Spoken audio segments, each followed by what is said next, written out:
Olá, pessoal, boa tarde. Estamos aqui no Gente pelo Caminho, que agora é às terças-feiras. E hoje, gente, o tema, só para variar, né? Toda terça-feira eu falo isso, mas a gente vai falar sobre equilíbrio emocional, né? O quanto o equilíbrio emocional impacta na nossa saúde física. E para falar sobre isso, estamos aqui com a Acrísio Medeiros. Boa tarde, Acrísio. Boa tarde, Carolina. Boa tarde. É um prazer estar aqui com você e com essa turma toda que assiste você. Gratidão imensa de você aceitar nosso convite. Oh, eu agradeço, eu agradeço. Hoje eu passei em lista de transmissão várias pessoas conversando e tal, né? E interagindo e falando que legal, a Cris vai estar lá, que bom. Ah, que tá bom. vendo? Só uma pessoa querida. Obrigado. Fico satisfeito com isso. Muito obrigado. Pessoal, o Acrísio é trainer e Master Practitioner em PNL, facilitador de treinamentos de desenvolvimento humano, atuando há 10 anos em Brasília com mais de 5.000 pessoas e 7.000 horas de treinamento. Uau! É um trabalho extenso, já são 10 anos. Às vezes as pessoas perguntam, nossa, que trabalho grande, né? Quanta gente, quantas horas, né? Mas isso é feito assim um pouquinho cada mês, né? Então são 10 anos já fazendo isso. Daniel fez o treinamento conosco também, todos os nossos treinamentos, né? E algumas das pessoas que provavelmente assistam já devem ter feito um dos nossos treinamentos. São treinamentos de desenvolvimento humano, que traz justamente essa conotação que você traz para o tema, né? Equilíbrio emocional como um fator de saúde física, né?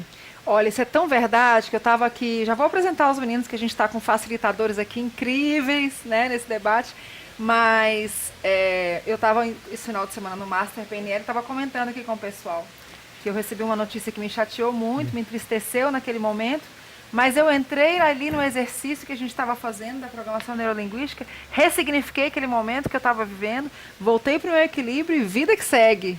Isso, porque é incrível, né? A mente nossa, ela não distingue, a mente não distingue o que é realidade e o que é pensamento. Então, as duas coisas estão no mesmo plano neural nosso. Então, você está vivendo algo difícil, você não precisa se comportar daquele jeito que você vê as pessoas. Um acidente, você precisa se desgoelar, arrancar o cabelo, né? Não, você pode ter uma serenidade, olhar aquilo de uma outra forma. E quando você olha a vida sob uma outra ótica, aí você traz saúde para você. Que legal.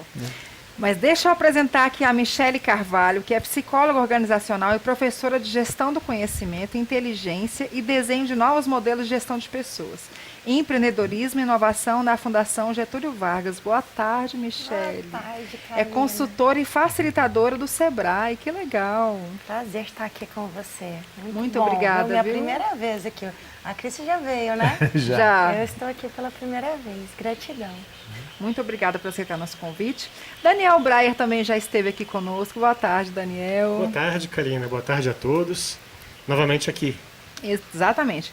O Daniel é diretor executivo da B2HR, né, que é uma consultoria em RH, formado em economia pela UNB e em processamento de dados pela Uniceub. Pós-graduado em gestão de pessoas pela UNB, Daniel também possui formação em coach pela Slack, pela Febracis, além de ser practitioner. Hoje a gente está com um time de practitioner aqui, hein? O negócio aqui vai ser bom hoje. Qualificado. Chega de peso.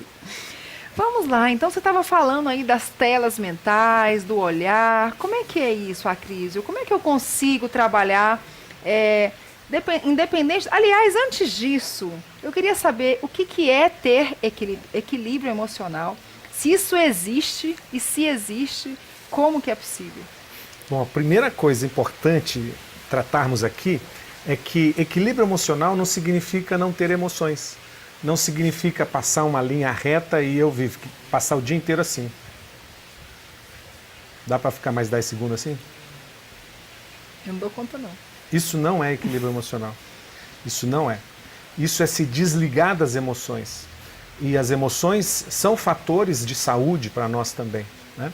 Então, a primeira coisa é definir isso. Equilíbrio emocional não é flatline. Flatline é aquele monitor de batimento cardíaco, quando vira flatline, a pessoa morre, né? Então, é preciso oscilar. Nós temos momentos de alegria, de tristeza, de raiva, de ansiedade. Nós temos todos esses momentos. É preciso trabalhar e oscilar nesses momentos. É possível isso, né? Aí você pergunta o que é equilíbrio emocional, como isso se dá.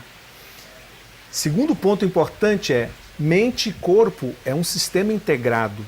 Isso é médico, é científico, é biológico. Nós acreditamos com o passar do tempo que precisamos apenas cuidar da saúde biológica, física, e não precisamos mais cuidar de nada. Em algumas áreas ainda se fala da saúde espiritual, vamos cuidar da saúde espiritual também, vamos à igreja, né? Oramos, rezamos, cada um no seu jeito, então cuidamos da saúde física, vamos lá na academia, malhamos, correndo todo dia, aí cuidamos do espírito. E as emoções onde é que ficam? Né? Onde é que fica a emoção que é com que a gente se relaciona conosco e com os outros? Né? Alguns ainda cuidam da saúde financeira, né? Alguns, não são todos não, alguns. Poucos. Alguns. Pouquíssimos cuidam da saúde financeira, né? Dão atenção e alguns cuidam tanto que só guardam. E não aproveitam disso que guardou, gente. Ei, tira um pouquinho.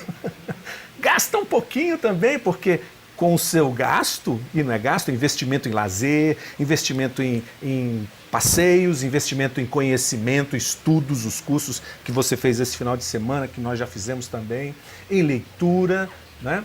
Invista, o dinheiro guardado não gera riqueza para ninguém, nem para você, porque você não está usando. Então, se você não usa, não é riqueza. Está um amontoado de dinheiro que não traz nada. Mas não é saúde emocional. Também é saúde emocional isso. Saber lidar com o dinheiro. Você sabe que, por falar em lidar com dinheiro, tem muitas frases que nos impactam a vida inteira. E quando a gente é criança, a gente aprendeu muitas coisas. Da outra vez que eu estive aqui, eu disse que as crenças, elas são registradas em nós lá pelos 6, 7, 8 anos de idade. E imagina, com 6, 7, 8 anos de idade, a gente não tem conhecimento, equilíbrio emocional, não tem equilíbrio intelectual, nada. E o que a gente aprende fica.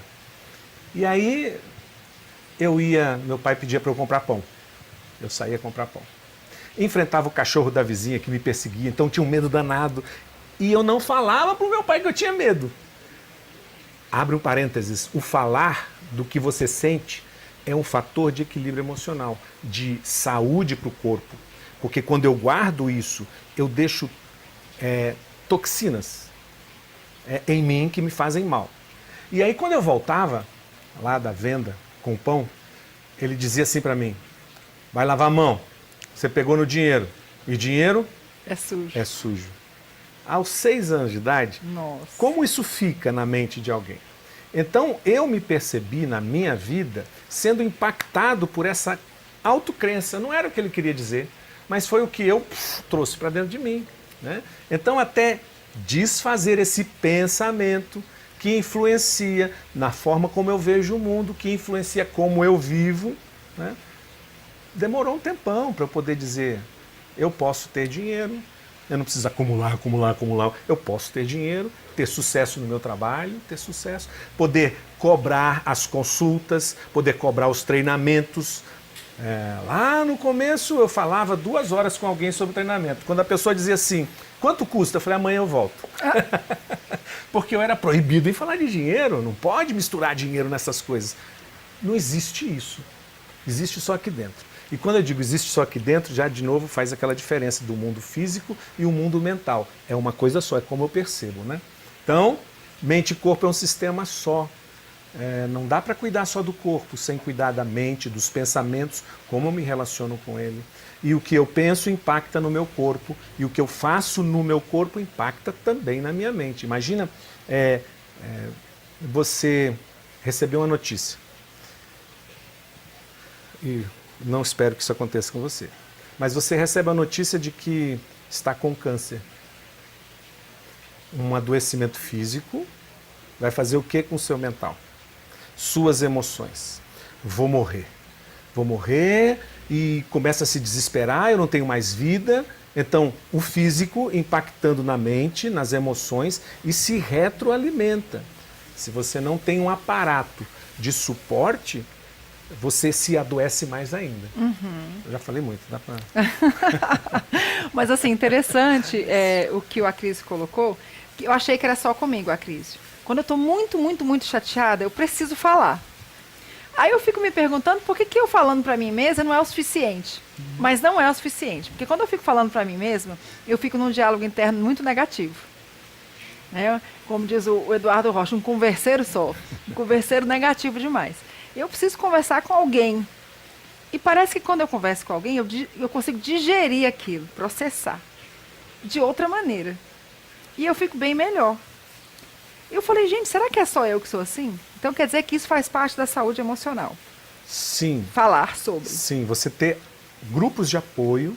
E grupos de apoio começa na família.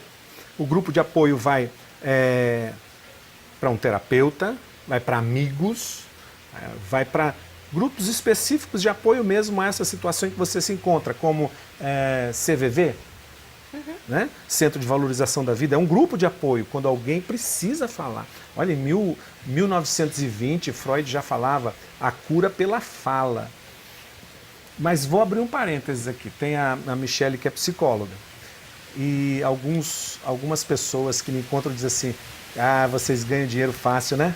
Sentado, ouvindo o outro falar, né? Mas se fosse só isso, bastava você ir para uma amiga sua e falar toda essa coisa sua. Como é que a amiga vai falar? Mas isso passa. Ou ela vai dizer assim, não pensa nisso não. Ou ela vai dizer assim... Não chegou no final. Isso, Igual o filme, né? Tadinha de você. Então vai provocando em você situações que não te ajudam. Um psicólogo, um terapeuta estudou comportamentos humanos, pensamentos humanos, métodos de autoanálise, e que é importante para que isso aconteça, para que você possa se espelhar nele e possa refletir em você. Puxa, será que é isso mesmo que eu devo fazer? Será que esse pensamento está certo? E às vezes, e o seguinte, né? Psicólogo não dá conselho. Se tem algum psicólogo aqui ouvindo, né, Michele? Psicólogo não dá conselho. Porque conselho é pessoal, serve na minha vida, não na vida do outro. Né? Então o psicólogo conduz você para você ter as suas próprias escolhas, porque são com as suas escolhas que você vai viver. Né? Então é importante você falar para elaborar seus pensamentos, ter um feedback, ter um espelhamento, né? Para você poder entender de onde vem isso. Né? Então, e assim, tem muitas situações num consultório de reflexo. E às vezes, assim, querer levar a pessoa a um resultado imediato não é a melhor coisa. Às vezes você deve deixá-la com aqueles pensamentos. Porque senão é a ansiedade do terapeuta, do psicólogo, jogada sobre o paciente. Aí tem que resolver agora. Não, respira aí, calma, que ele vai chegar num bom termo. Lacan fazia assim. Lacan é um grande seguidor do Freud. E ele dizia que quando a pessoa tinha um ato falho é assim, a pessoa conversando, uma vez uma colega dizia assim, eu com os meus maridos, aí ela faz, ela falou uma coisa que não estava pensando, é o inconsciente mandando a palavra. Lacan, naquele momento, ele parava a sessão e dizia, pode ir embora, a sessão acabou. Por quê? Não, mas porque ela jogava alguma coisa que ela precisava refletir sobre isso e que ele não queria esgotar esse assunto ali na sessão. Era importante ela elaborar esses pensamentos para ter as próprias respostas dela, né? Mas isso era a metodologia dele. A fala, os pensamentos, as emoções são fundamental na nossa saúde física. E aí, mais para frente, a gente pode falar um pouquinho por qual motivo. Mente e corpo é um sistema só, mas o que acontece? Se eu pensar positivamente, eu vou ficar fortinho? Se eu pensar negativamente, eu vou ficar fraquinho?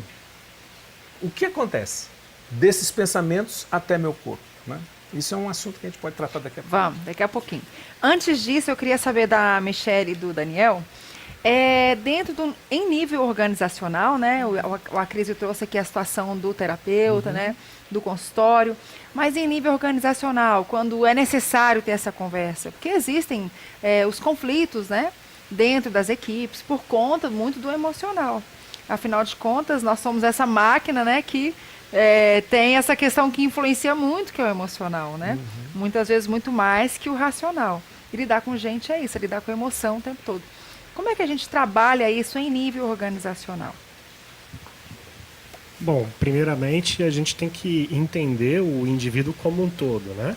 Essa questão, às vezes, quem está aí do outro lado e vendo você lidera uma equipe, é muito difícil a gente separar o indivíduo do lado de fora da empresa, dentro da empresa. Você precisa compreender ele como um todo.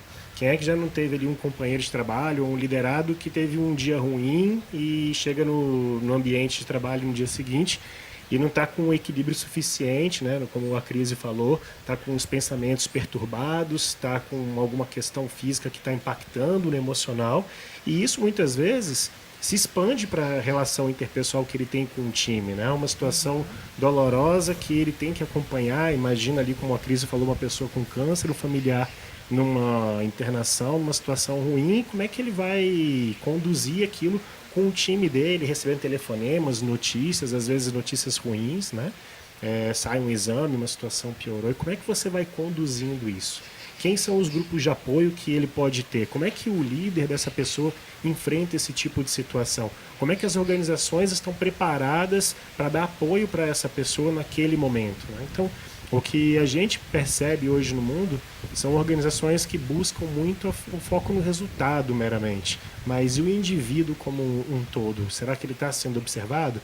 Então esse equilíbrio é muito importante, o tema é muito importante para os líderes estarem cada vez mais atentos e saberem tratar os talentos, saberem tratar as pessoas que realmente fazem parte ali do seu convívio, do seu dia a dia e consigam dar o mínimo de conforto ou desenvolvê-las, né? Às vezes é um problema menor, mas você precisa de um desenvolvimento, precisa entender o que está acontecendo ali na sua cabeça e às vezes conversar com alguém, botar aquilo para fora, organizar a ideia para evitar conflitos, né? Isso é um grande problema hoje nas organizações. Você vai em diversas empresas aí, eu caminho com a B2HR em vários lugares e gestão de conflitos, problemas de comunicação, problemas de relacionamento. Às vezes você vai conversar com um diretor em empresa e ele não tem equilíbrio emocional para tratar de determinados assuntos, tem que ser daquele jeito, tem que ser daquela forma, e ele não fez uma autoanálise nem para saber de onde vem aqueles pensamentos. Está numa posição de gestão elevada.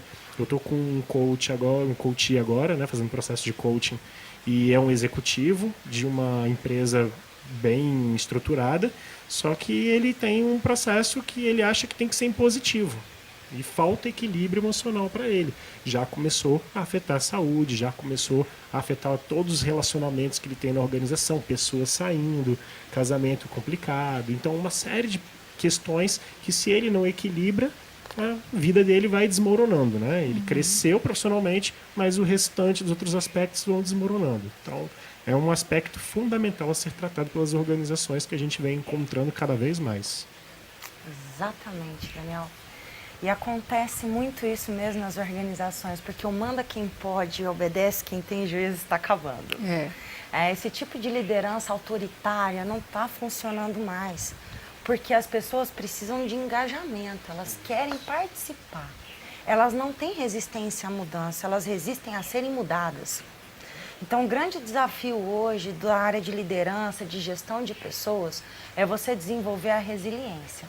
E segundo uma pesquisa do Paulo Sabá, da FGV, inclusive, a resiliência é a principal competência dos profissionais de sucesso para os próximos 50 anos. O que é a resiliência? Não é a capacidade de você suportar o estresse, mas é a sua capacidade de lidar com a adversidade. De, através dessa oportunidade, ter um desempenho superior, né? Um desempenho melhor que você teria aí naquela situação ou diante do teu objetivo a ser alcançado. Então, as pessoas, elas precisam entender muito bem o propósito delas numa organização. E isso é um papel de quem? Da liderança. É um papel da gestão de pessoas. Então, um líder autoritário que traz um conceito assim, muito impositivo, se ele não tiver uma equipe submissa, ela não vai conseguir executar. E provavelmente aí podem ocorrer os conflitos. Aí, como você falou, nós temos uma vida que é totalmente interligada e sistêmica. Não existe uma esquizofrenia pessoal nem social, onde aquele executivo, aquele líder é uma coisa em casa, é uma coisa no trabalho ou uma coisa nas suas relações. Não, ele é um ser único, sistêmico e integrado, que talvez, claro, executa papéis. Ele tem papéis específicos naquele contexto. E ele acredita, conforme as crenças que ele vai desenvolvendo, aquilo que ele acredita que é viável, que vai trazer resultados, é o papel que ele executa e que ele se identifica. Porém, o mundo está mudando. Né? As pessoas estão mudando, as gerações estão mudando, a empresa pública também está mudando, porque hoje a gente tem o conceito de intraempreendedorismo até no setor público. Você tem o conceito do empreendedorismo aplicado também no setor organizacional, porque nós precisamos de pessoas com uma visão de dono, uma visão de líder. Porque paredes, equipamentos não fazem uma organização, são pessoas. E quanto mais elas se identificam com um propósito, melhor é o desempenho. Então, esse desafio de alinhamento estratégico de objetivos é um trabalho de sensibilização. E que um bom líder com inteligência emocional, que consiga trazer o propósito, o amor, né, que ele tem aquela missão, com certeza ele vai mobilizar muito mais as pessoas. Mas o líder precisa de carisma? Não. O líder precisa ter valores, coerência, porque é isso que o mercado está buscando. O mercado hoje quer líderes preparados, justamente que lidem com as adversidades e tenham um resultado superior. E com isso se adaptem com flexibilidade, buscando o quê? A integração, o propósito em comum, porque você sozinho dificilmente vai conseguir alcançar resultados. Numa empresa, né, num trabalho em equipe, mas com o apoio de todos e da diversidade, das diferenças, que também é importante ser valorizado, sim, o resultado final vai ser melhor. Porque também todo mundo pensando igual, você perde a oportunidade de ver outros ângulos. O conflito é importante em alguns momentos, mas ele precisa ter o quê? Um mediador. E o grande mediador é o líder. Se ele não tiver esse perfil, realmente vai ser muito difícil, é o maior problema. Eu trabalho em organizações já há muitos anos, eu comecei minha carreira profissional em usinas de açúcar e álcool. E eu percebo nitidamente que o manda quem pode e obedece quem tem juízo está acabando. E aqueles que continuam e insistem, que não são da construção civil, que ainda absorve muito bem, porque não adianta também todo mundo ali querer construir uma casa, né? Senão ela vai cair. Precisa de um bom projeto e um bom alicerce. Mas na maioria dos negócios que trabalham com esse conceito, né, das Lean Startup, dos modelos de empreendedorismo inovadores, eles não olham mais para aquilo que é, mas nós vivemos uma era de descontinuidade, onde o imprevisível é o pão de cada dia para homens, organizações e humanidade como um sistema. Então, quem não se adaptar a esse contexto dificilmente vai conseguir ter sucesso. Por isso que a resiliência é a principal competência dos profissionais nos próximos 50 anos. Muito bom.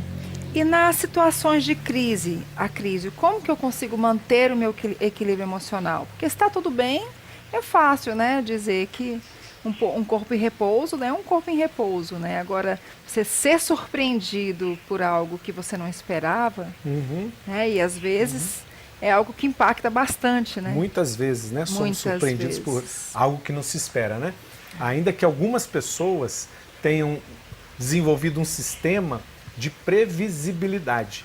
Elas criam a metodologia e ficam em cima daquele sistema para não ter né? O padrão. para não ter imprevistos, né? E não sabem lidar com o imprevisto. Ela deixa o imprevisto para fora da porta dela. Não vem com imprevisto, não. Vamos ter que fazer assim. Quem dera. Se a vida fosse assim, a vida Quem não dera é assim. ter esse controle. Exatamente. Bom, como é que nós funcionamos? Eu vou abrir um pouquinho a nossa caixa mental. Ok. Não sou médico, mas me atrevo a falar algumas coisas. Os médicos me perdoem, né? Mas vou falar um pouquinho dessa área médica. Aliás, a medicamentalização humana está altíssima. E existe algo que pode nos ajudar a reduzir a medicamentalização, que é o equilíbrio emocional. Sim. Né? Mas a quem interessa reduzir a medicamentalização? A quem interessa um carro que consuma baixo, que não consuma, que faça 100 km com litro? A quem interessa? A quem interessa um Fusca que não troque peça por 10 anos? A quem interessa? A quem interessa que medicamentos não sejam consumidos? A quem interessa? Né? Então, vamos falar das emoções, mas eu quero abrir a caixa nossa. Tá. Nós temos aqui dentro 3 áreas muito importantes que fazem todo o funcionamento do nosso sistema mental. Tronco encefálico, eu represento o tronco encefálico. Tá? Sistema límbico hipotalâmico, sobrou para você o melhor. Né? É o novo córtex cerebral. Uau! Tá demais, Daniel. A evolução daqui para lá. Eu sou o primitivo. Obrigado. Eu sou o primitivo. Eu sou intermediário ali, sistema límbico, gatinho, cachorrinho, né? Isso, é. Eles que têm emoção, os mamíferos. Os mamíferos, isso. Então, o sistema primitivo, o cérebro primitivo, o tronco encefálico, que existe dentro de um ser humano, ele fica aqui e desce por toda a coluna vertebral. Ele é responsável pelo sistema autônomo nosso, batimento cardíaco, né? Respiração, digestão automático, não precisa pensar. Ele também é responsável por ação e reação, sistema simpático e parasimpático, ação e reação. Então tudo isso funciona automaticamente a partir desse cérebro primitivo. Quem tem esse cérebro primitivo? Todos nós. Todos nós. Mas na natureza, os répteis. Isso, é chamado também de cérebro reptiliano. Então, na piscina da Carla, está vazia e por aquele buraquinho onde esgota saem calangos. E as duas cachorras dela, boxers, começam a latir pro calango. E o calango lá parado. Eu pego uma vassoura, vou lá e cutuco o calango. O calango, ele finge de morto, às vezes. Né? E aí eu bato na cabeça dele, ele faz assim e para. Bato na cabeça, ele faz assim e para. Mas, de repente, ele sai correndo. Né? Então, é essa ação e reação automática, ele não precisa pensar. Aliás, ele não pensa, né? Nós temos esse cérebro. Nós temos. E é aquele que toda pessoa instintiva tem. Ela valoriza muito a ação. Ela não pensa, ela age. Você conhece gente assim? Conheço. Ela age e depois ela vai pensar, o que eu fui fazer? Né? Bom, além desse, tem o cérebro... Límbico? Límbico, o sistema límbico hipotalâmico está aqui. E pelo hipotálamo, tálamo, hipotálamo, passa algo muito importante, que é o processamento das nossas emoções.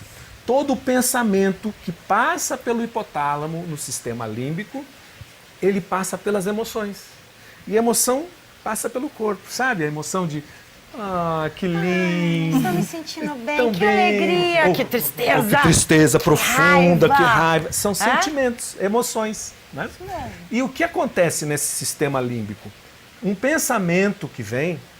crença. Uma crença, um pensamento, uma sugestão mental. Vai dar errado, vai dar M, vai dar N. Uma vozinha interior, né? A vozinha do papai ou da mamãe que dizia, você não dá certo. Não dá certo. Isso, mas não vai dar certo. Você não dá certo, você é azarado, você não serve pra nada. Dinheiro é sujo. Dinheiro é sujo. Fica lá. E esse entra no sistema límbico hipotalâmico. Reage. E libera descarrega um monte de hormônios. E esses hormônios vão na corrente sanguínea. E o corpo reage a esse hormônio. Bom, voltando um pouquinho, quero ficar nesses dois. Você já viu, você tem cachorro em casa? Tenho. Qual é a marca dele? Vira-lata. Os melhores. Aquele que supera qualquer situação. São carinhosos. Tipo a dona. Foguetão, jogo de futebol na quarta-feira, que o Flamengo ganha, foguetão pra todo lado, como é que ele fica? Louco, né? Enlouquecido. Adianta você falar, não, foi gol do Flamengo. Não adianta. Não adianta ter sido 10 gols, na 10ª vez ele vai reagir da mesma forma, não é? Sim. Enlouquecido, entra embaixo da cama, embaixo de todo lugar. Quando é que ele sai de lá? Quando acaba os fogos. Quando acaba a adrenalina no corpo dele. O fogo pode ter acabado. Mas só quando a adrenalina parar, ele sente que agora não tem mais perigo. E nós vivemos isso também.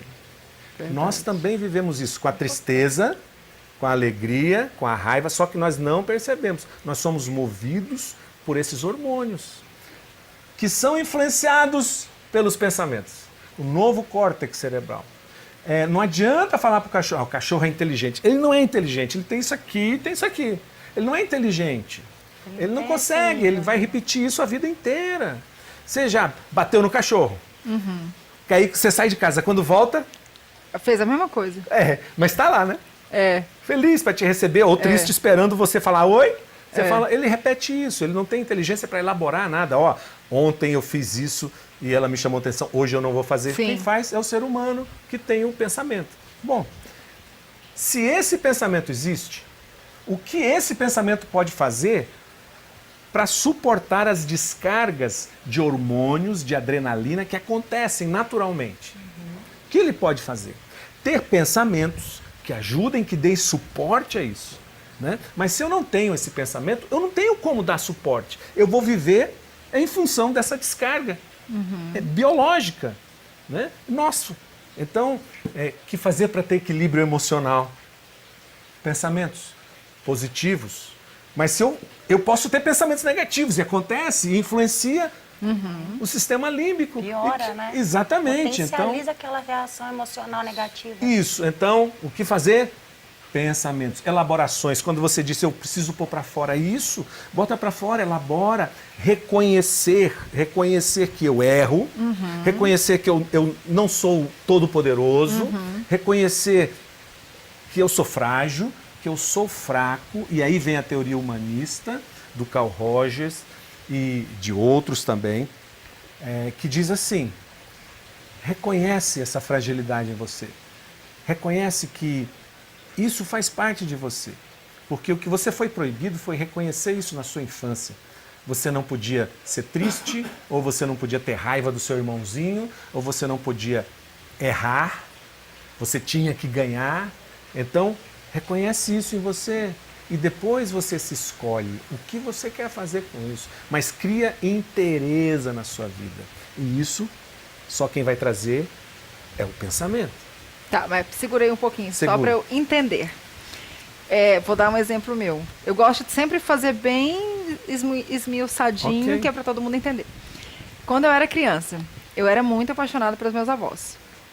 Então, eu ia para casa deles e eu não queria voltar para casa. Quando eu voltava para casa, eu voltava na deprê total e eu era criança. O que eu fazia? Eu me escondia para chorar.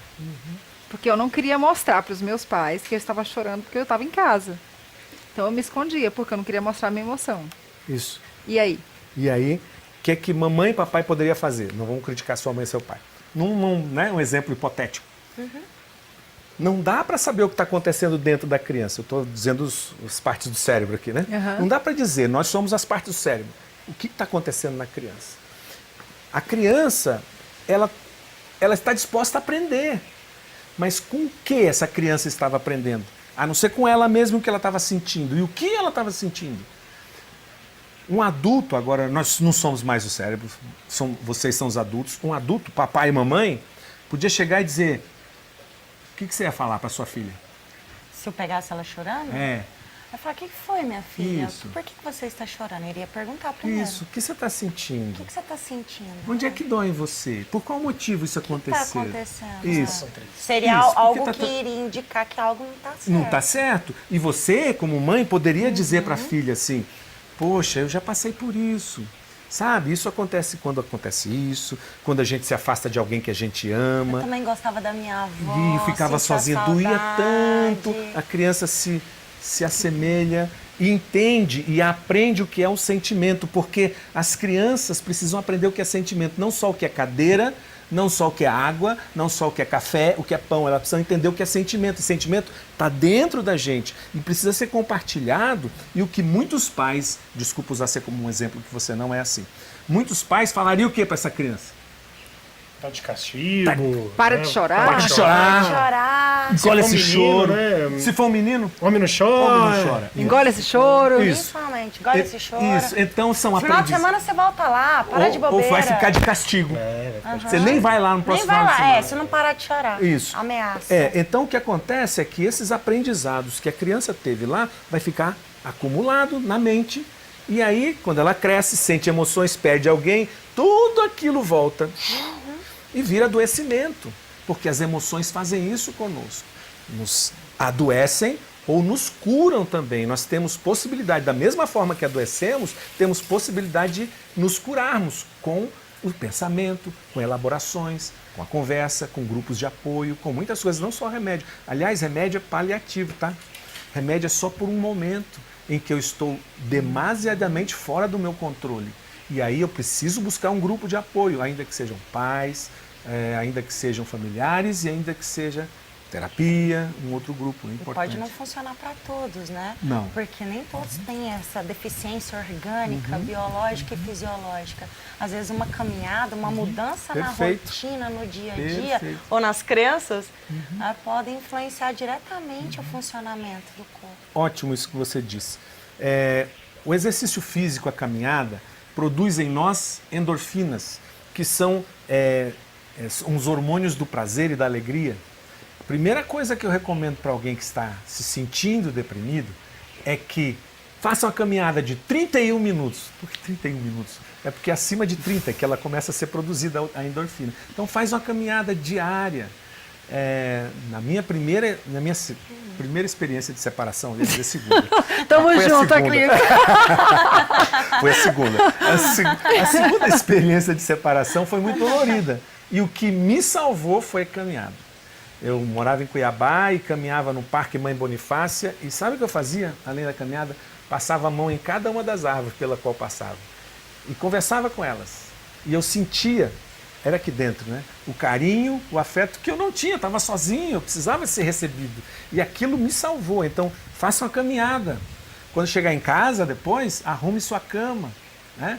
E depois faça alguma coisa. Porque se você fez a caminhada e arrumou a cama, já está pronto para sair de dentro da cama, né?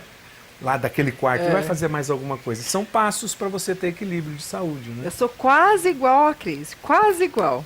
Quando eu separei do segundo casamento, eu fazia Muay Thai, só que eu não passava mal em árvore, não, eu dava muita porrada no saco.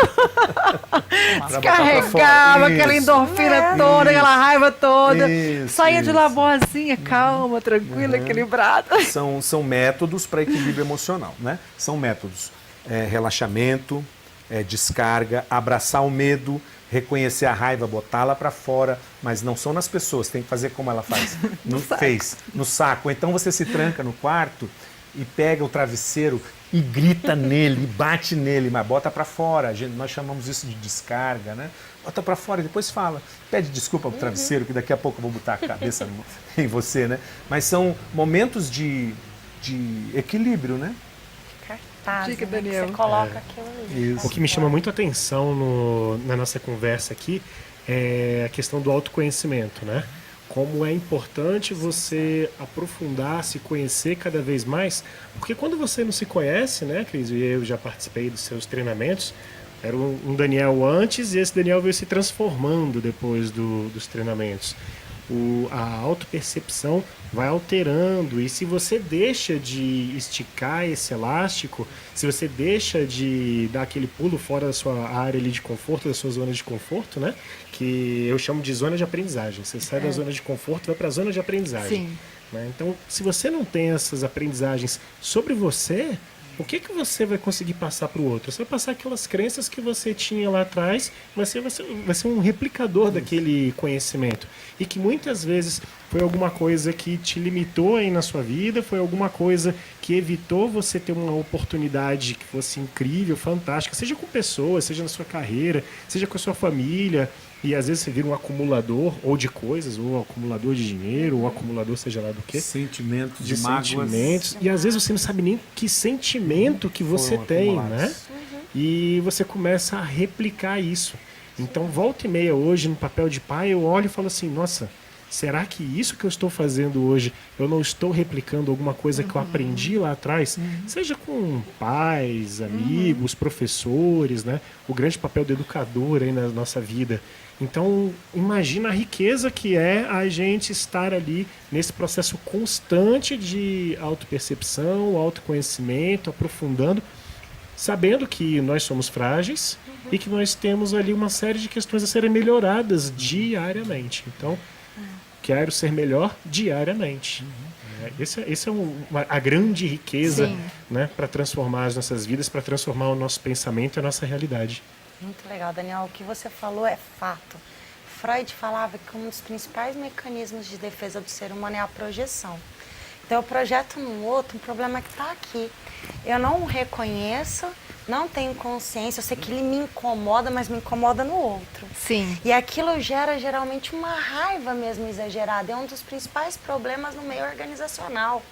Porque quando as pessoas não se conhecem, ela começa a projetar no outro uma questão que é dela e gera conflito. Porque ela fica assim, não, porque o fulano, e começa julgamento. Fulano é assim, eu não aguento mais, não suporto, mas ele mesmo não se reconhece. Exato. No senso, como é aquela história dos bicudos, né? Que não se beijam. Mas é algo que acontece no dia a dia. E você tem condições de quebrar essa rede neural, né? Esse pensamento do córtex, no sistema límbico, quando você justamente traz uma autoconsciência. Uma consciência de quem você é naquele processo. Exatamente. Isso é tão importante que vocês estão colocando, porque uma das coisas que eu descobri nesse processo de autoconhecimento é que eu busquei uma pessoa para me casar muito parecida com meu pai. E que reforçou vários processos negativos, né? Que me faziam mal, mas assim, a falta, a saudade, a vontade de, né, de ter essa presença era tão grande que eu busquei alguém que reforçava esses comportamentos.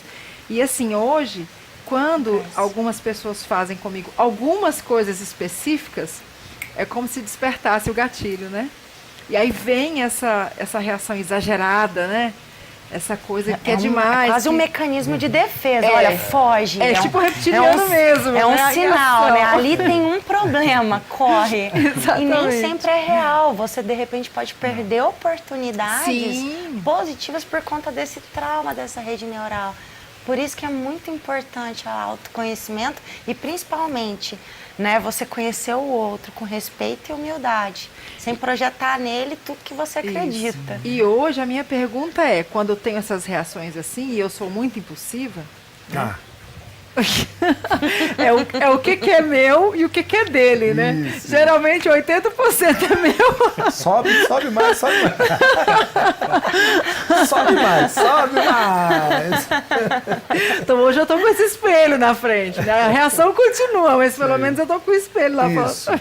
Ó, nós todos fizemos PNL. E um dos temas da PNL é chamado de âncoras, né? Que são fatores de aprendizagem. Nós aprendemos algo, mas por que nós aprendemos? Nós aprendemos porque é necessário à nossa sobrevivência termos alguns aprendizados para que nós não entremos numa cilada, numa situação perigosa em que vai me colocar em risco. Isso é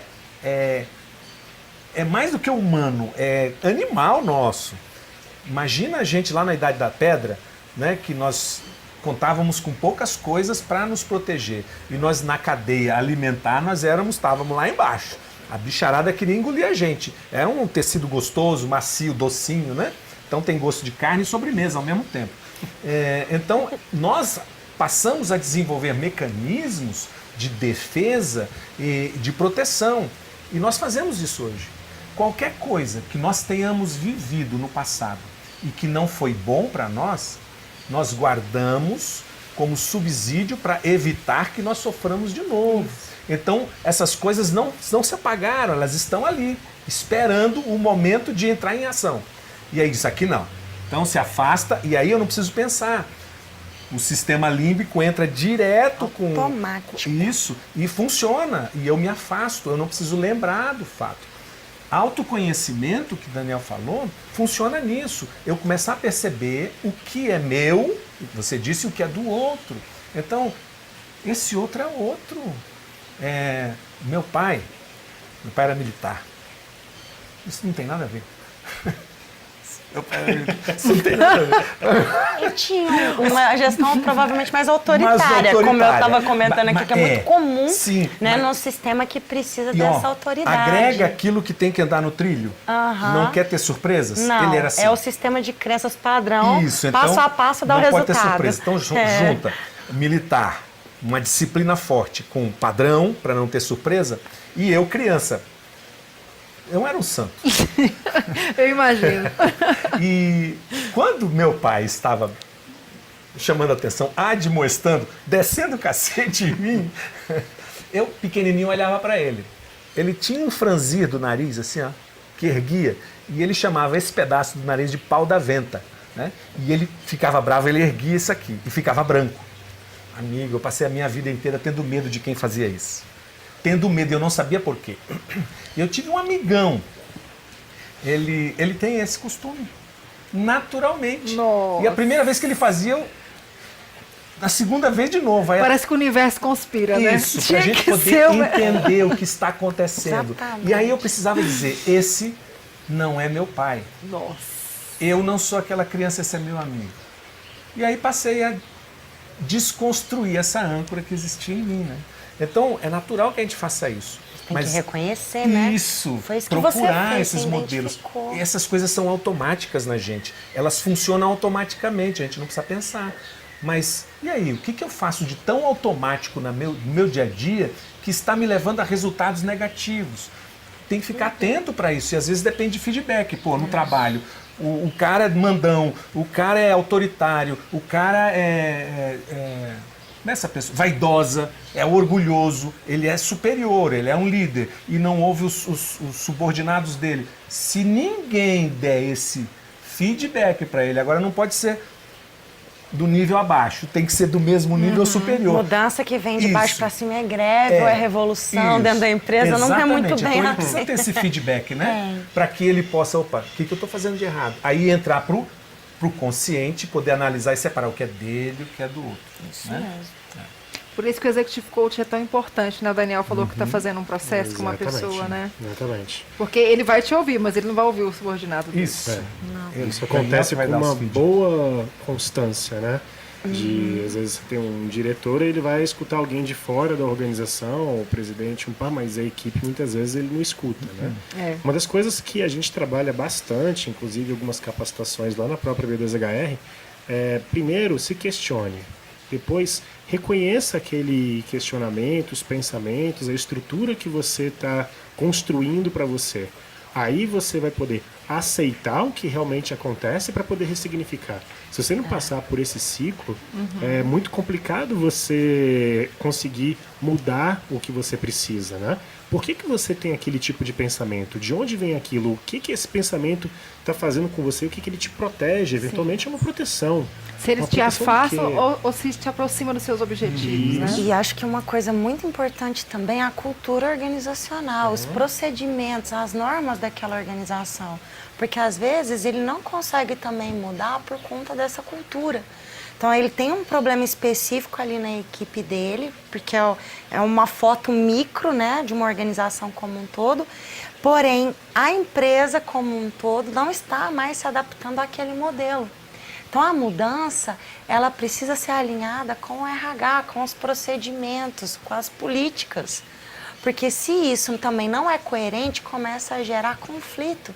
E às vezes as pessoas estão brigando por motivos que um bom procedimento, uma boa norma, mas uma norma humana, né? Uma norma que traga equidade, que traga uma boa avaliação de desempenho coerente, 360 graus ou 180, dependendo da maturidade da empresa, com imparcialidade, que não fique só no achismo, né? Naquele feedback que vem embaixo, pode ajudar e ajuda muito no dia a dia. Por isso que a área de gestão de pessoas é estratégica e pode facilitar, sim, o processo de desenvolvimento da inteligência emocional, desde que tenha essa visão de que não coloque a responsabilidade só no indivíduo, mas também no sistema, porque às vezes está ali também algo que está adoecendo. E se você trata ali, você tem mais chances também daquele indivíduo se recuperar ou desenvolver novas competências. E não é incomum a gente encontrar esse tipo de cenário negativo instalado dentro das organizações. Exatamente aquele cenário que eu comentei inicialmente, né? Do foco no resultado, de olhar o número e cadê os indivíduos que geram esse resultado? Como é que eles estão? E o número de adoecimentos nas organizações cada vez elevando mais e as organizações se questionando, né? O que nós estamos fazendo? Né? Até no momento de crise, como estamos aí, com mais de 13 milhões de desempregados, o que as organizações estão fazendo para chegar nos resultados que elas precisam? Cada vez você tem que produzir mais, entregar resultados melhores, tem que tentar tirar a empresa da crise e os pensamentos das pessoas, os outros aspectos de vida. Como é que você consegue ter equilíbrio emocional nesse contexto? A importância da área de recursos humanos estruturada, com papel estratégico, que que consegue ponderar isso frente à liderança é essencial, né? Sim. Deixa eu contribuir com vocês. Quando você é de fora da área, você pode dar uns pitacos legal, né?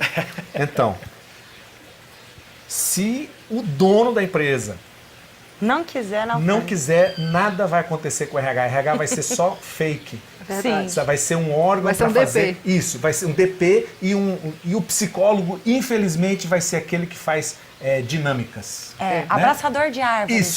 Isso. Então, conhece a história que do RH abraça árvores, né? Nossa. Não pode ser assim. Tem que ser aqui. Ó, a mudança é de cima para baixo. Por isso que é um alinhamento estratégico. Isso, não é de cima, não é de baixo para cima. Isso, então, donos de empresa, ou vocês mudam a mente de vocês, ou nada vai mudar na sua empresa, que você vai ver só números.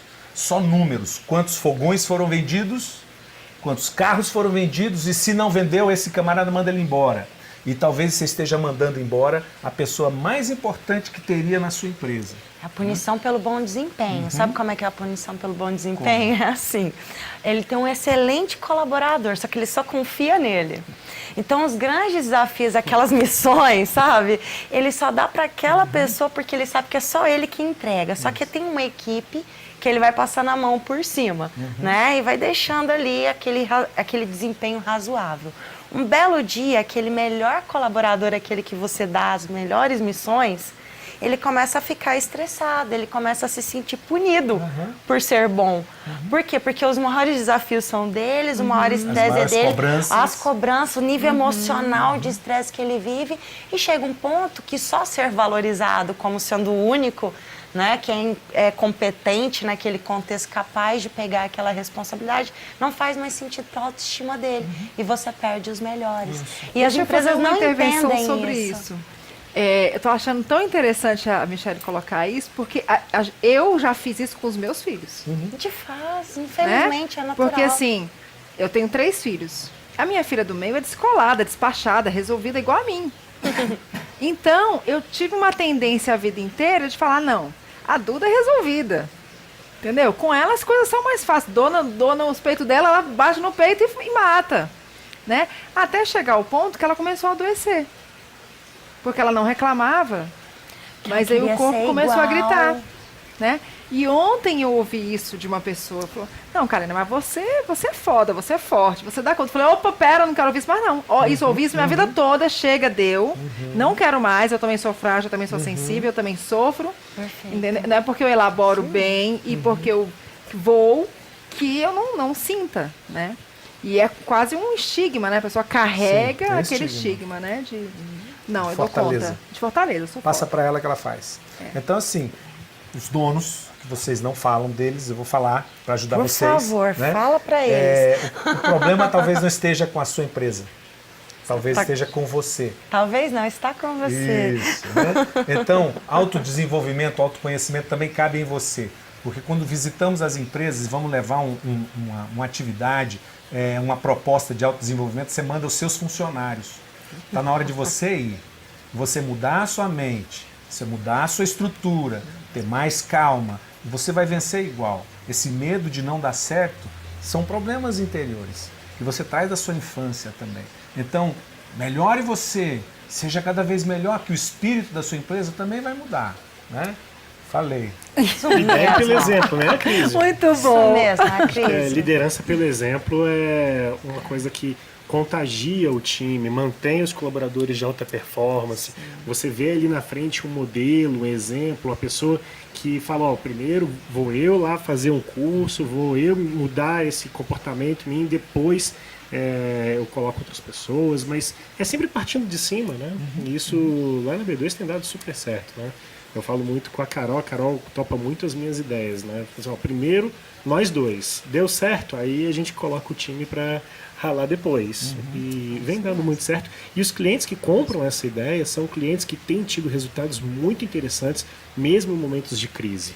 Eu acho que isso é o grande aprendizado que a gente vê para não perder os talentos, né? Concordo com o que você falou. A partir do momento que veio a crise, eu percebi que a área de consultoria educacional cresceu muito.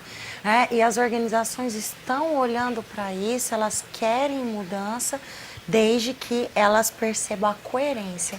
A liderança ela tem que ser servidora, né? O perfil do líder mudou e eu também criei um programa justamente com essa necessidade que eu chamo de Programa de Desenvolvimento de Líderes e Processos de Gestão.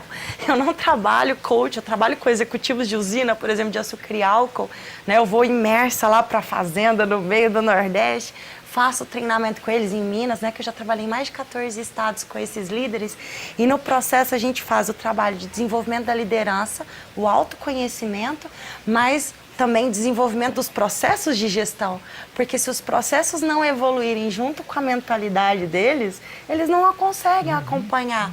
Então é um dando suporte para o outro, é o planejamento estratégico ajudando o líder, é o líder ajudando o RH, é o RH ajudando também aquele líder trazendo sugestões porque ele tem um feedback 360 graus, porque ele faz uma pesquisa de clima, porque ele avalia as emoções, e vem a crise, né, com esse trabalho lindo que ele faz e ó, abre a mente das pessoas, porque isso realmente é importante. Se o líder não começa a mudança por ele, nada acontece. Pessoal, a gente tem que fazer um intervalinho, daqui a 5 minutos a gente está de volta.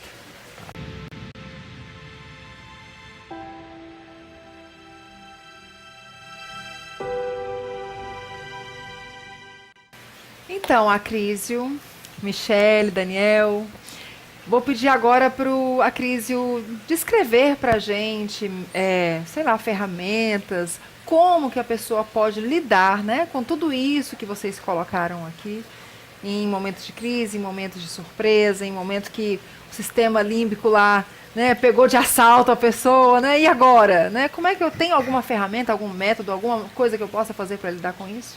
Para ter uma qualidade melhor de vida emocional? Tem. Nós já citamos algumas, né? Os grupos de apoio, família, terapeutas, amigos, são grupos de apoio para não ficar só. Aliás, essa é uma recomendação para quem está em risco de tirar a própria vida, né? Não deixá-lo só, ter grupos de apoio para falar, contar com essa pessoa. Uma coisa que eu percebi, muito importante, é atuar junto ao cognitivo. Né? Lembra? Cognitivo? Isso. Atuar junto a isso, porque ele vai trazer subsídios para segurar todo o impacto que tem no sistema límbico e no tronco encefálico, que é o instinto. Tá? Então, assim, como trabalhar esse sistema racional?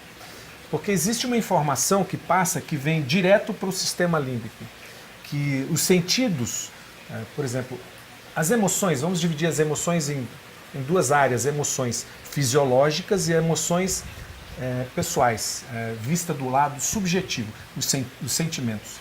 Então as emoções, medo, raiva, tristeza, ansiedade, são emoções fisiológicas. E como elas são disparadas, a gente já disse, ela entra pelos sentidos, os 5 sentidos, olhos, ouvidos, olfato, paladar e tato. E quando ela entra, ela não vai para o racional, ela entra direto para o sistema límbico, que vai fazer descarga de hormônios, adrenalina, noradrenalina, cortisol, uma série de hormônios, e vai despejar no meu corpo e eu vou reagir. Essas emoções básicas são naturais nossas, são importantes, fazem parte da nossa vida. É importante eu ter ansiedade, que se eu não tenho ansiedade eu não vou me preparar. Sim. E aí eu vou chegar em situações despreparados, né? É importante eu ter raiva, é importante, viu, pessoal? Raiva é uma emoção. E se eu não a sinto, eu estou fora de mim. Equilíbrio é eu poder sentir todas as emoções. E lá na infância me proibiram de sentir a emoção da raiva. Né? Então, como fazer? Primeiro vem aqui no sistema límbico, dos sentidos vem no sistema límbico. E depois, milissegundos depois, vai para o córtex cerebral, para fazer o processo, no lobo frontal, para fazer o processo. É perigoso ou não é? Por exemplo, você está saindo de casa e você se assusta com algo roliço, comprido, que está lá na frente, você se assusta, dá um passo atrás. O susto faz parte da emoção para te proteger. Poderia ser uma roliço, comprido, uma cobra. Então eu dei um pulo para trás e logo depois, milissegundos depois, veio pensando, não, isso é uma vassoura, é um galho. Caiu. Caiu, estava ali no chão, não é nada. Depois veio a reação Sim. do pensamento, né? Da elaboração. Então, esse é o caminho natural nosso. O que nós podemos fazer? Trabalhar mais esse lado para que esse possa ser contido em partes. Não dá para exterminar esse aqui de jeito nenhum, né? Então, as tropas de mariners americanos trabalham com isso. Os marines que são aqueles, os marinheiros americanos, os fuzileiros navais, eles trabalham sobre situações de muita pressão, de riscos de vida. Então a primeira coisa que eles dizem é a seguinte: pense coisas positivas para daqui a pouco. Ele está lá no fundo da água, está acabando o oxigênio todo. Se ele entrar numa paranoia, dizer eu vou morrer aqui, ele está entrando num pensamento negativo, que vai encher ele de adrenalina, ele vai ficar desesperado, vai fazer loucura. Então pense coisas positivas para daqui a pouco. Tudo vai dar certo. Ele se acalma, e aí dá tempo do pensamento vir, ele elaborar, mexer com parafuso e desengrenar para ele poder sair. Então são medidas pequenas que me ajudam. Planeje, faça pensamentos positivos para daqui a pouco. E outra coisa, é importante ter subsídios. Vou dar um exemplo que aconteceu comigo. Tá? Falando da Carla, que tem 2 cachorras boxe. E mãe e filha, cachorra. E a filha, cara, mas se atraca na briga com a mãe. Impossível de tirar aquelas 2 cachorras desse tamanho, engolindo a cabeça da outra. E eu sempre ouvindo dizer dessas brigas que foi muito difícil apartar. E quando eu chego lá, tá uma mordida aqui, o outro cai, o olho caído para um lado. Eu falei, olha, se eu pego essas 2, eu vou descer o cacete nelas. Porque na minha cabeça, batendo com força, elas iam parar de brigar. Eis que isso aconteceu. Estava chegando lá e veio a mãe para perto de mim. E a filha ficou com ciúme e avançou na cabeça da mãe mordendo. E aí eu não tive... Qual foi o meu pensamento? Vou bater. Vou bater. Vou bater para ela sentir dor e largar. Mas eu bati tanto, eu chutava e eu não conseguia. Olha a reação do sistema límbico. Eu não ouvia nada a não ser as cachorras gritando. Eu não via nada a não ser elas se abocanhando. E eu não sentia nada a não ser a vontade de chutar para que elas se separassem. Como aquilo demorou um pouco, eu olhei para o lado e vi uma cadeira, falei, vou colocar a cadeira em cima, porque eu tinha tido uma experiência anterior de jogar a cadeira em cima do cachorro e ela não poder sair. E eu corri para pegar a cadeira. Nesse pequeno tempo, eu ouvi a Carla dizendo, não chuta, não bate que não adianta. Só nesse momento eu ouvi. Só nesse momento. Eu não ouvi antes. E eu peguei e coloquei a cadeira, mas já não adiantava. Aí veio o irmão dela chutando. Aí ela falava, eu escutei ela dizendo, pega pelas pernas e levanta. E eu peguei pelas pernas e levantei. Então ela perde o equilíbrio e para de morder. E nisso eu afastei. Aprendizado desse momento límbico e de instintivo. Se eu não tenho recursos mentais, eu não consigo segurar toda essa reação. Então eu tenho que ter aprendizados, recursos. Como controlar a raiva? O outro não é seu inimigo, o outro é uma pessoa que tem os problemas dele, tenha calma, você não resolve com a pancada, né? Então eu precisava ter isso. Então, conversando com a Carla, o que a gente pode aprender disso? Eu disse, Carla, quando isso estiver acontecendo, chega na pessoa, olha nos olhos dela e diz, calma, não chute, não brigue, só pegue pelos pés. E ela fez isso. Numa outra briga que estava o pai e a mãe dela lá, ela foi para cima da mãe que estava batendo com a panela na cachorra. E não adiantava, né? E não adiantava, porque a cachorra fica cada vez mais brava, porque ela está sentindo o mesmo que eu estou sentindo, não ouve, não vê, só quer abocanhar. E ela ficou na mãe, pegou a mãe e falou, calma, não bata mais, apenas pegue pelas pernas. E foi o que a mãe fez. Mas é preciso ter aprendizado. E nós temos esse recurso. Basta a gente sair da gente e poder ter novos recursos mentais para poder lidar com as emoções. E aí eu transfiro para a empresa. Que recursos mentais pode ter para lidar com essas emoções da empresa? Eu fiz o seu papel. Muito bom, gente. Começar. Muito bom. E aí, pegando um pouquinho do que a Cris falou, né?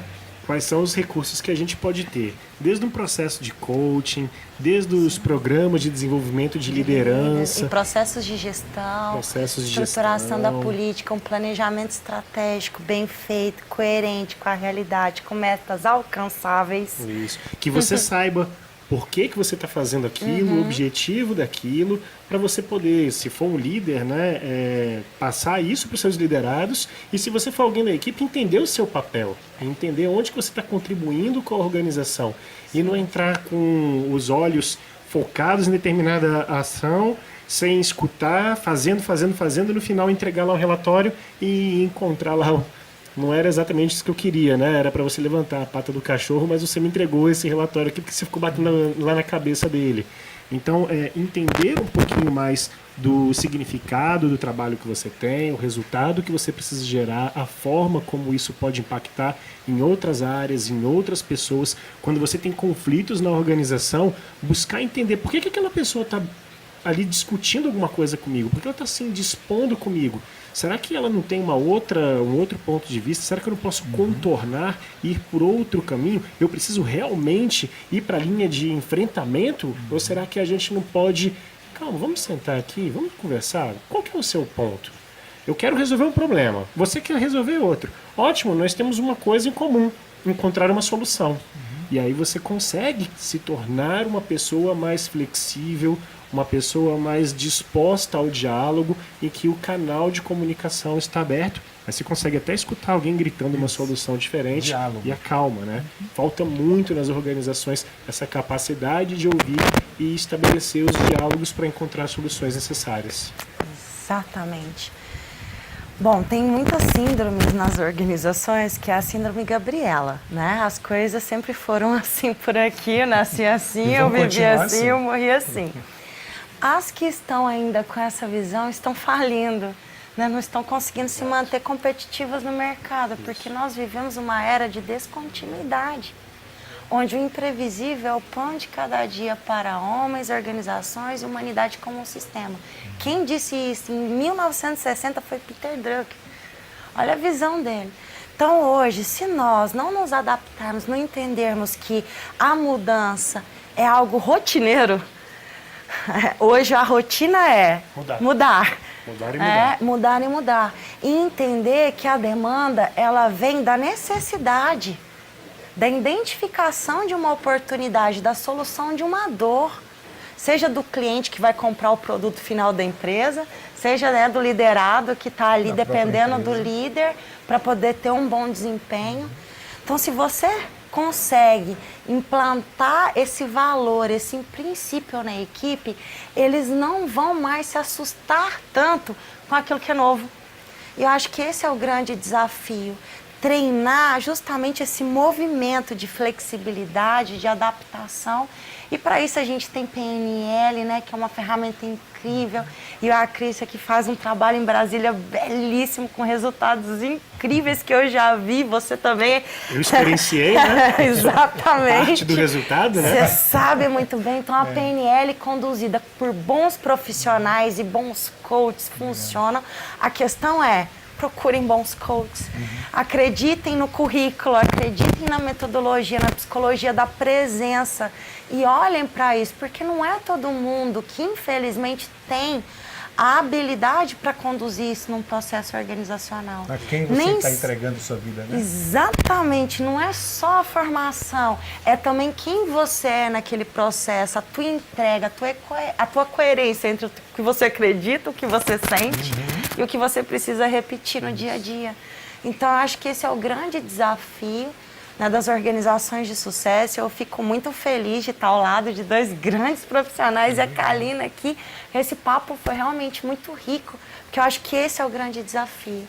Trabalhar a resiliência, mas nessa perspectiva, que é a perspectiva da inovação, né, daquilo que a gente pode fazer melhor, com menos recurso, com menos esforço, com mais valor, com mais princípio e menos calor no sentido de raiva, né, de insegurança ou de resistências onde não precisam, que talvez simplesmente uma boa postura, uma boa coerência, né, um alinhamento entre o que se quer né? E o que realmente se espera com aquele resultado em equipe, não só o resultado do líder, mas do todo da organização e principalmente olhando para o que o cliente está comprando, sem impor o que a gente quer, mas fazendo esse movimento contrário, que é servindo, né? E não só sendo servidos. Eu acho que esse é o caminho para o desenvolvimento da inteligência emocional e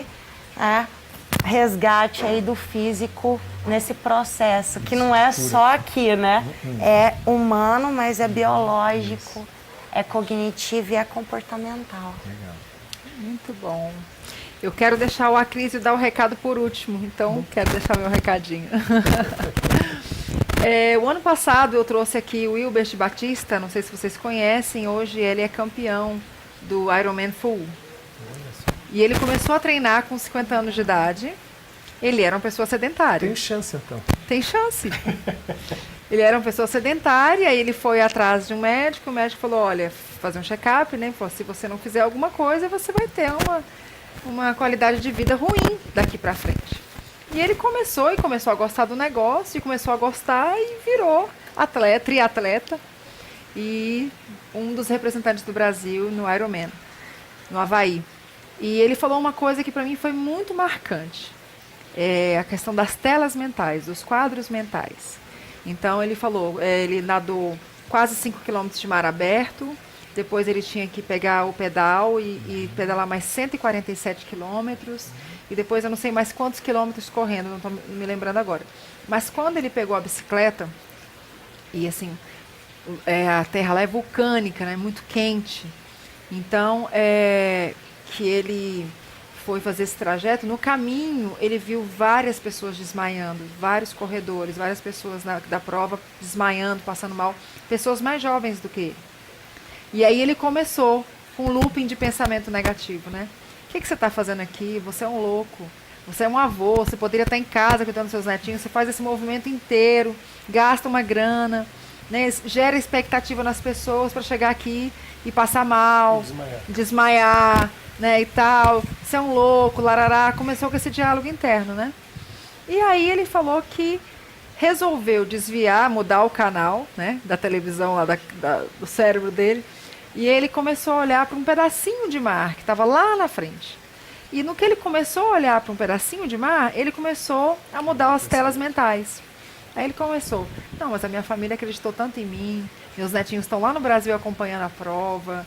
E aí começou a alimentar com o positivo. Enfim, quando ele percebeu, ele estava numa velocidade tão alta, e isso ele já estava em nível de esgotamento. Ele estava numa velocidade tão alta que ele teve que frear, porque ele poderia sofrer um acidente. E ele teve um renovo naquele momento, que diz que tem um estudo, né, que quando você pensa que chegou ao seu último suspiro, limite, você ainda tem 30% para dar. Isso.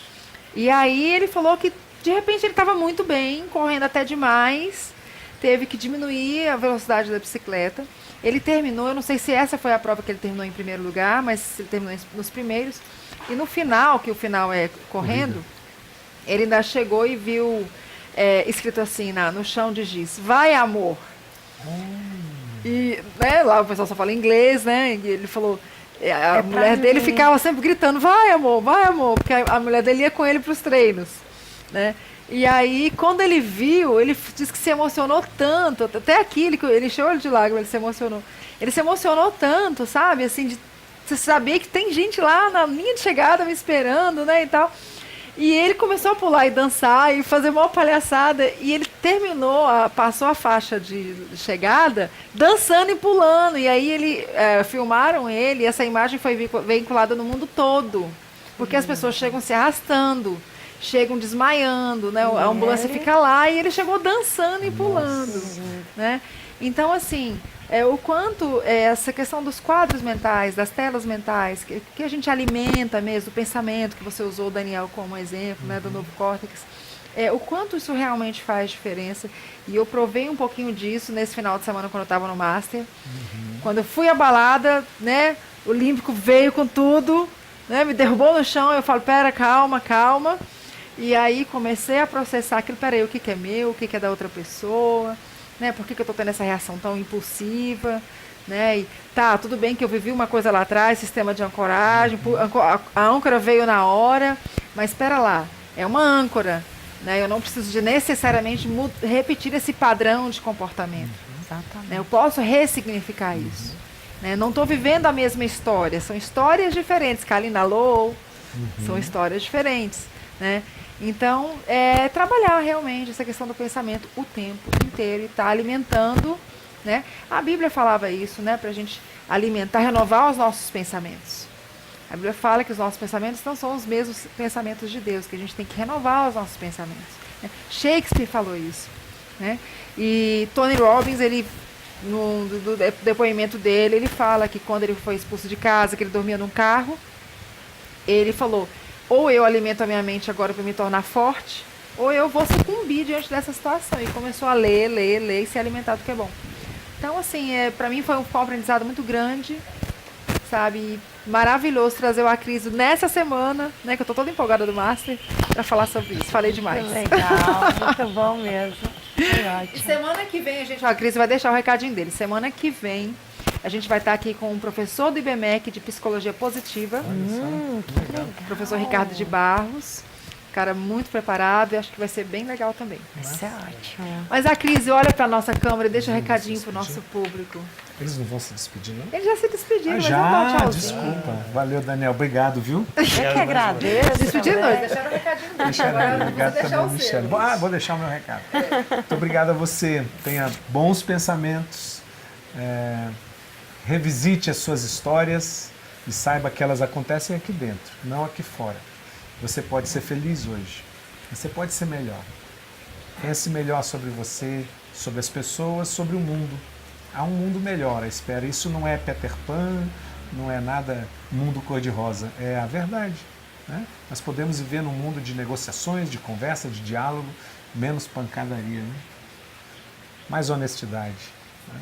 E se quiser conhecer um pouquinho mais do meu trabalho, procura a Kalina vai falar sobre o meu trabalho. Oh, meu Deus. Falo com o maior prazer do mundo, mas o seu telefone está na tela Tá na também. tela, legal. Para o pessoal contratar. Gente, vão lá, entra lá, EQSM. EQSM. Vocês vão encontrar Eu as quero imersões. ser melhor. Eu quero ser melhor. Vocês vão encontrar as imersões que a Acrisio faz, são fantásticas. Você foi do você, né? Sim, eu trouxe você para Brasília. Foi. Eu fiz o você logo depois que você saiu. Foi. Olha só. Então, assim, uma pessoa extremamente preparada, como eu li aqui, já desenvolveu tantas pessoas já participaram. Mais de 5 mil. Vale muito, muito a pena. E eu falo para vocês que essas imersões que eu fiz salvaram a minha vida. É verdade. Me salvaram de mim mesma. É verdade. Muito obrigado, Kalina. Foi um prazer muito grande estar aqui com você, tá? Michele, beijão. despede. Eu agradeço demais, né, por estar aqui. Um prazer muito grande, trabalho com a Cris. Não conheci o Daniel, conheci hoje, mas já nos conhecíamos, né? Do Sebrae, indiretamente. Né? Ainda bem que eu te passei, né? Tá certo, tudo bem. Mas foi um prazer muito grande, muito mesmo. Quem quiser conhecer também um pouquinho mais do meu trabalho, pode entrar no meu blog. Tem um blog que chama Coach Michele, com 2 L's, Carvalho. Ou da minha empresa, que também dá acesso ao blog direto, que é Liderate, com 2 T's e no final.com.br, redes sociais, né, Facebook e Instagram. E é um prazer estar aqui com você, Kalina, minha primeira vez aqui, adorei. Muito bom, vou voltar, se Deus quiser. Voltou, a Cris voltou, você vai voltar. Se Deus quiser. Queria agradecer o convite mais uma vez, Kalina.